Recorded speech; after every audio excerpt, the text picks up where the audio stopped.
समाजीकरण जीवन भर चलता है, ऐसा नहीं कि एक बचपन की बात है, जीवन भर चलता है।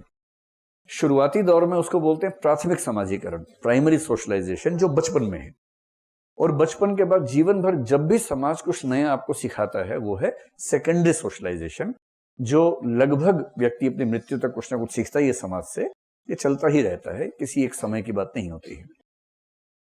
जिस व्यक्ति का समाजीकरण ठीक से हो गया, इसका मतलब पता क्या होता है? आपने बड़े बूढ़ों के मुंह से सुना होगा कि आजकल बच्चों में सब कुछ है, संस्कार नहीं है। संस्कार उनको लगता है आखिरी पीढ़ी उन्हीं की थी। और मजे की बात है कि उनके पेरेंट्स को भी लगता था कि आखिरी पीढ़ी उन्हीं की थी। हर पीढ़ी के बुढ़ों को लगता है कि संस्कार खत्म हो गए हमारे साथ ही, हम आखिरी संस्कारवान पीढ़ी हैं, उसके बाद संस्कार बचे नहीं। आपको बूढ़ों की बात सुन के ऐसा फील हुआ कभी कि संस्कारों को लेकर बहुत तनाव में रहते हैं वो लोग, कि अब खत्म हो गए संस्कार? जबकि आप साबित करते होंगे कि नहीं है संस्कार, आप भरोसा रखिए हैं, उनको भरोसा नहीं होता होगा। ये जो होते हैं ना संस्कारी बच्चे का बेसिक मतलब है जिसका ठीक से समाजीकरण हुआ है।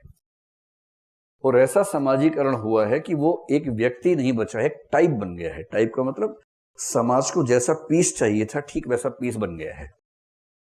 समाज की फैक्ट्री में उसके खांचे में से वही पीस निकला है जैसा पीस चाहिए था, जो हर चीज मान लेता हो, विरोध ना करता हो, विद्रोह तो कतई ना करता हो। अगर पापा ने कह दिया है कि बेटा, तो उसके बाद वो चू भी नहीं करता हो। रोज सुबह शाम दोपहर जब जब पेरेंट्स दिखे उनके पैर छूता हो, हर बड़े के पैर छूता हो। अगर किसी बड़े ने आदेश दिया है तो उस पर किंतु परंतु का सवाल ही नहीं, हर चीज को मान लेता हो। धार्मिक व्यक्ति, ये लंबी दाढ़ी वाले व्यक्ति को देखते ही चरण में लौट जाता हो। संस्कारी बच्चा वो होता है। और ऐसे बच्चे जिस देश में ज्यादा होंगे उस देश में विद्रोह कभी नहीं होगा, क्रांति कभी नहीं होगी। भारत के इतिहास में क्रांतियां आमतौर पर नहीं हुई हैं क्योंकि ये संस्कारी बच्चे बहुत सारे हैं। भारत एक संस्कार प्रधान देश है। खेती प्रधान है कि समस्या प्रधान है कि संस्कार प्रधान है, समझ में नहीं आता है, लेकिन हाँ अभी की स्थिति में संस्कार प्रधान कह लीजिए।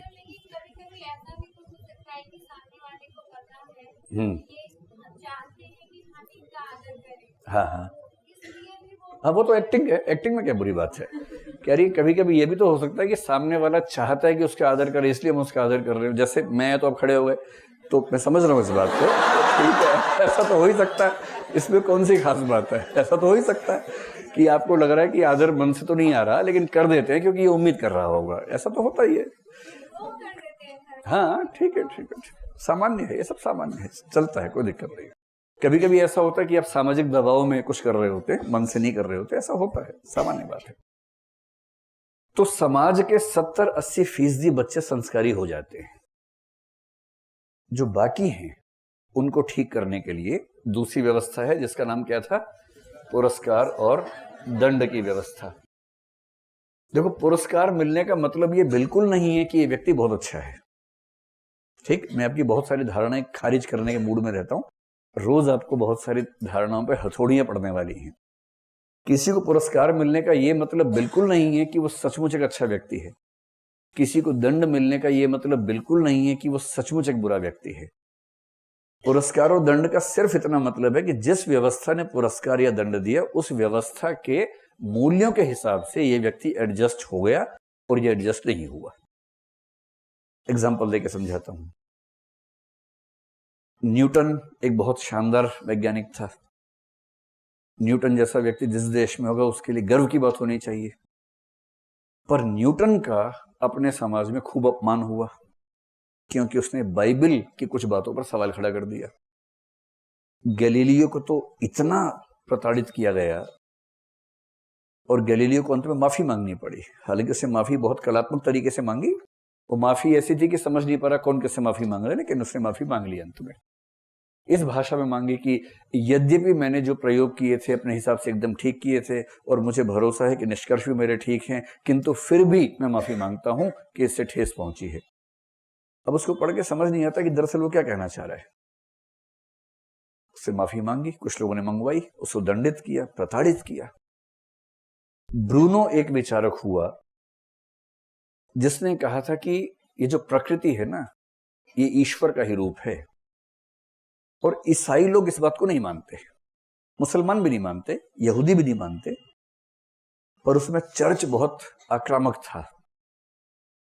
और उस व्यक्ति ने दो बातें बोल दी। एक तो ये कहा कि ये संपूर्ण प्रकृति ईश्वर की ही अभिव्यक्ति है, और दूसरा ये बोल दिया कि व्यक्ति मरने के बाद फिर से जीवित होता है, पुनर्जन्म होता है, जो भारत में चलता है सिद्धांत, उसने उसको मान लिया। इस बात पर ईसाइयत ने उसको 7 साल का दंड दिया, जेल का। और जब 7 साल बाद जेल से निकला तो उससे फिर पूछा कि बेटा सुधर गए कि नहीं सुधरे? तो उसने कहा मेरे विचार वही हैं, ये ईश्वर की ही अभिव्यक्ति प्रकृति है और पुनर्जन्म होता है। इस बात पे नाराज होकर चर्च ने 1600 ईस्वी में उसको चौराहे पे खड़ा करके जिंदा जला दिया, जला के मार दिया। ये उसका दंड था। जबकि दर्शन पढ़ते हुए, विज्ञान पढ़ते हुए हमें लगता है कि न्यूटन और गैलीलियो से ज्यादा सम्मान का पात्र कौन हो सकता है? दर्शन की दुनिया में ब्रूनो से ज्यादा महान कौन हो सकता है? सुकरात जैसा कौन महान हो सकता है? अब सुकरात अगर दंडित होता है तो कैसे मान ले कि दंड व्यवस्था हमेशा बुरे व्यक्तियों को दंडित करती है? और पुरस्कार हमेशा अच्छे व्यक्ति को नहीं मिलता है, पुरस्कार उसे मिलता है जो व्यवस्था के हिसाब से अच्छा है। और इसलिए एक सांप्रदायिक शासन के दौरान सांप्रदायिकता पर लिखने वाले साहित्यकारों को पुरस्कार मिलेंगे, और एक धर्मनिरपेक्ष शासन में जो सेकुलर राइटर्स होंगे उन्हें पुरस्कार मिलेंगे। सीधी सी बात है। सारे बड़े पद, सारे सम्मान, सब कुछ उन्हीं को मिलेंगे।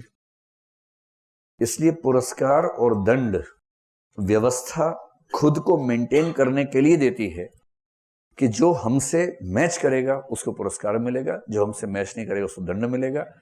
इस बात का ऑब्जेक्टिवली कोई निष्कर्ष निकालना कि हमेशा अच्छे व्यक्ति को पुरस्कार मिलेगा, ऐसा नहीं होता है।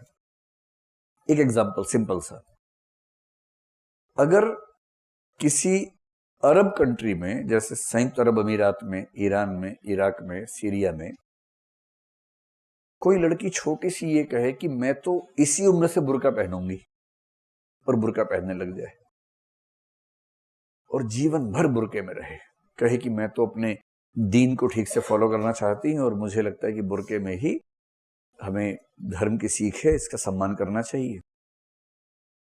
इस बात की लगभग पूरी संभावना है कि वो समाज उस लड़की का भयानक सम्मान करेगा। इससे सीखो बाकी लड़कियों, निकम्मियों, इससे सीखो, देखो कैसे अपने धर्म का पालन करते हैं। यही सब हुआ ना। और यदि वही लड़की फ्रांस में, पेरिस में ऐसी हरकत करे, उसे जेल हो जाएगी, क्योंकि पेरिस में बुर्का पहनना अपराध हो जाएगा। एक ही कृत्य है जिसके लिए शायद ईरान में सर्वोच्च पुरस्कार मिलेगा और पेरिस में उसी के लिए जेल मिल जाएगी। इसका मतलब क्या हुआ?